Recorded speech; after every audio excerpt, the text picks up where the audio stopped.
Operation సింధూర్‌లో Bharat వెనక్కి తగ్గడానికి ప్రధాన కారణం ఏంటంటే, పాకిస్తాన్ దేశం ఇజ్రాయెల్‌ని ఒక దేశంగా గుర్తిస్తుంది.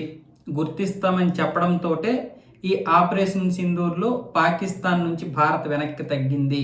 ఇది పాకిస్తాన్ సైన్యం యొక్క నాయకత్వం ఆసిఫ్ మునీరు, అలాగే భారత ప్రధాని నరేంద్ర మోదీల కుమ్మక్క ఫలితమే.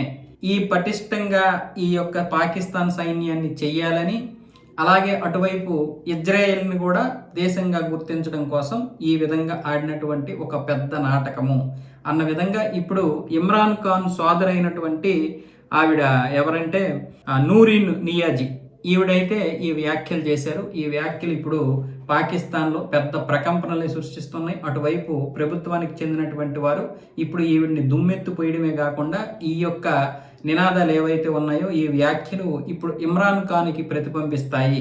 ఇమ్రాన్ ఖాన్ని అందుకే అరెస్ట్ చేశాము, ఇమ్రాన్ ఖాన్ యొక్క సిద్ధాంతాలే ఈవిడిలో కూడా ఉన్నాయని చెప్పి ఇప్పుడు పాకిస్తాన్ ప్రభుత్వం ఏమొచ్చేసి ఈవిడిని గట్టిగా మాట్లాడుతున్నారు.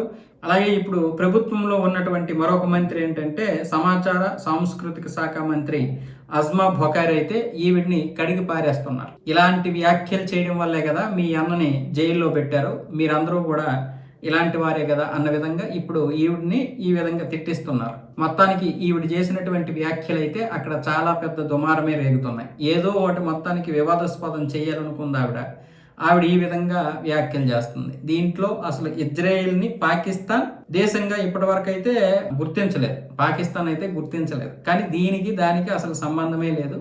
ఈవిడ అక్కడ ఎందుకు అలా మాట్లాడుతుందంటే వాళ్ళ అన్నని ఇప్పుడు పాకిస్తాన్ వాళ్ళు విపరీతంగా జైల్లో పెట్టి నరకం చూపిస్తున్నారు ఇమ్రాన్ ఖాన్.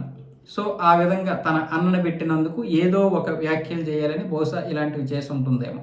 నరేంద్ర మోదీ ఆసిఫ్ మునీర్ అంట కుమ్మక్కయ్యారంట. ఏ విధంగా విమర్శలు చేస్తున్నారో ఏంటో మరి.